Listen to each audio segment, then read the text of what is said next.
Allez, on vous emmène désormais dans les coulisses du travail de la société Vinci sur les autoroutes provençales face à l'afflux de véhicules, surtout en période de vacances. Comment continuer d'assurer la bonne tenue du service et la sécurité des automobilistes? Tout ça dépend surtout du travail de centaines d'employés, des petites mains qu'on ne voit pas forcément et qui pourtant sont essentielles au bon fonctionnement de nos routes. Le reportage de Francesco Carvelli. Sécurité Vinci Autoroute, bonjour. Bonjour, ce serait pour être dépanné. Après avoir repéré le véhicule à l'arrêt grâce aux caméras, Dominique se charge de contacter le dépanneur en délivrant les consignes de sécurité. Ils seront là d'ici environ 30 minutes.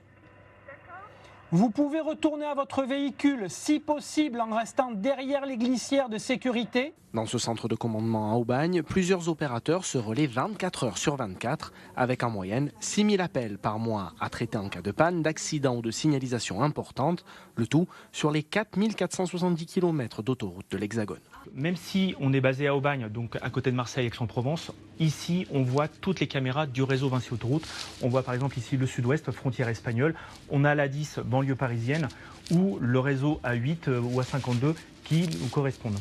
Si les vacances du printemps ont déjà démarré pour les Provençaux, les week-ends rallongés du mois de mai vont attirer davantage d'automobilistes sur les principaux axes routiers.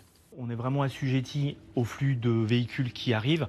On a les pointes normales du matin et du soir pour ceux qui vont travailler, mais en période estivale ou en période de vacances, on attend un peu plus de vacanciers et donc on a un peu plus de monde pour pouvoir répondre à tous les appels. La sécurité des patrouilleurs reste cruciale, avec 14 fourgons percutés sur les routes depuis le début de l'année. Ce chiffre est en forte hausse par rapport aux années précédentes.